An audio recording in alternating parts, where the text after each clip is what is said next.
আসসালামু আলাইকুম, আমি তানভীর সিদ্দিকী, বঙ্গবন্ধু শেখ মুজিবুর রহমান হলের একজন আবাসিক শিক্ষার্থী এবং ঢাকা বিশ্ববিদ্যালয়ের 104তম ব্যাচ অর্থাৎ নবীনতম ব্যাচের একজন শিক্ষার্থী।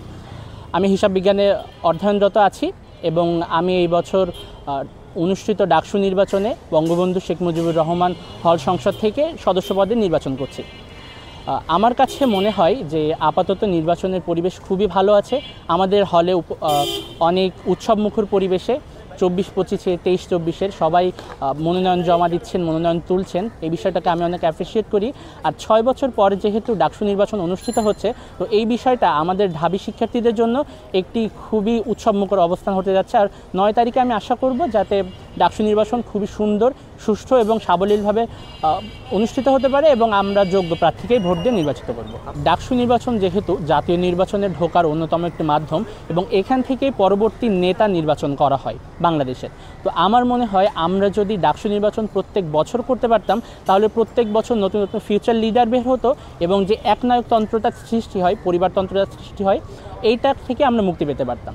যে আমার কাছেও এমন মনে হয় যে সরকার সমর্থিত, প্রশাসন সমর্থিত এখানে একটা পক্ষকে বেশি করা হচ্ছে।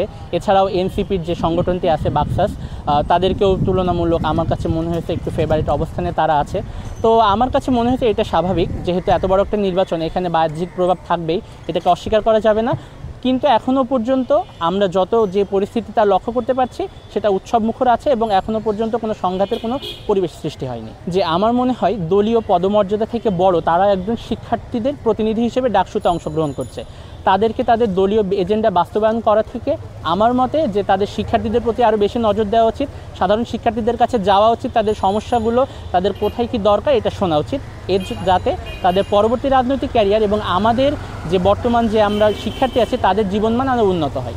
যে তাদের কিছু বিষয়, যেমন ছাত্রীদের হলের যে সংকটটা, এটা ঢাকা বিশ্ববিদ্যালয়ে খুবই প্রবল, মাত্র 5 থেকে 6টি হল আছে, এটা ছাত্রীদের থাকা সমস্যা হতে পারে। এছাড়াও ক্যান্টিনের যে খাবারের যে সংকটটা, এটা অনেক প্রবল আকার ধারণ করেছে, খাবারের মান উত্তর খারাপের দিকে যাচ্ছে। এছাড়াও শিক্ষকদের রাজনীতির যে বিষয়টা, আমরা এটাকে খুবই ঘৃণ্য চোখে দেখি। শিক্ষকরা এখানে যেহেতু আমাদের পিতামাতার মতো অবস্থান করেন, তাদের ভিতরে যদি আমরা বিভেদ দেখতে পাই, তো এই বিষয়টা আমাদের জন্য খুবই কষ্টকর। আর এছাড়াও আমরা আরও কিছু মাইনর সমস্যা আছে, সেগুলো পরে এই বিষয়গুলো আমরা মুখ্য হিসেবে দেখছি।